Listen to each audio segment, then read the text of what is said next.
The dreamer's fall Rohan Mehta had always been a fighter, growing up in a cramped Mumbai chawl, where the walls were thin and dreams had to be whispered. He had learned early that life wasn't fair. His father, a struggling mechanic, worked 14-hour days to keep food on the table. His mother stitched clothes for neighbors to pay for Rohan's school books. Yet, despite the hardships, Rohan believed in one thing: hard work never betrays you. He studied under streetlights when the electricity cut out. He borrowed textbooks because buying them was a luxury.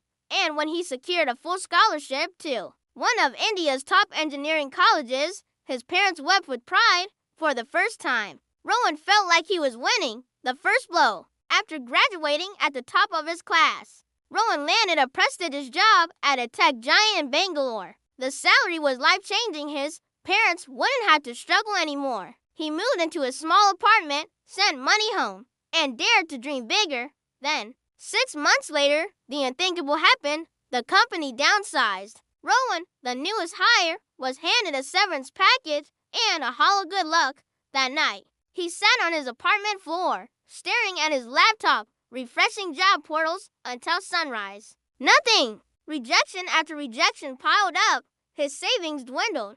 Friends who once celebrated his success now avoided him, as if failure was a disease. One evening, his father called.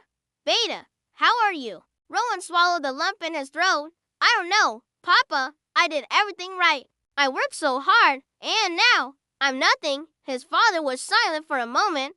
Then, softly, he said, "When a bridge collapses, do people stop crossing the river?" Rohan frowned. "No, they find another way." Exactly. The first step the next morning, Rohan made a decision. He wouldn't beg for another job. He would create his own. With his last 15,000, he bought a second-hand laptop and started coding. He remembered the small shopkeepers in his Mumbai chawl, how they struggled with inventory, how they lost money because of poor tracking. What if there was a simple, affordable app for them? For months, he worked like a man possessed. He lived on cheap noodles, skipped sleep, and coded until his fingers ached. His first prototype was rough, but he took it to the streets literally. He visited small shops, offering his app for free. "Baya, try this. It will help you track your stock." Most dismissed him. Some laughed, but a few gave it a chance. And then it worked. Shop owners loved it. Word spread. Soon, dozens. Then hundreds of small businesses were using his app. The first investor one evening, as Ron sat in a tiny cafe, a well-dressed man approached him. "You're the guy behind Shutterstock, right?" Rohan nodded. "Wary, I'm Rajiv Malhotra. I run a venture fund. I'd like to invest in your company."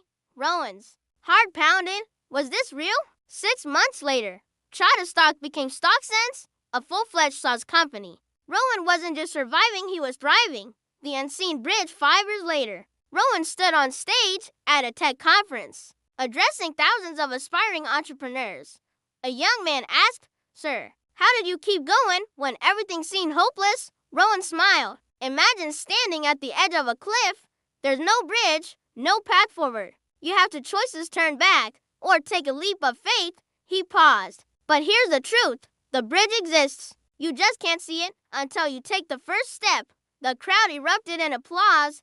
Epilogue, the ripple effect. Today, Rohan's company employs hundreds. He built a school in his old Mumbai chawl. His parents live in a home they once could only dream of. But his greatest victory? Proving that failure is never the end, it's just the beginning of a different path. Key lessons from this story: failure is a detour, not a dead end. The bridge to success is invisible until you move forward. Your struggles today are the foundation of your triumph tomorrow.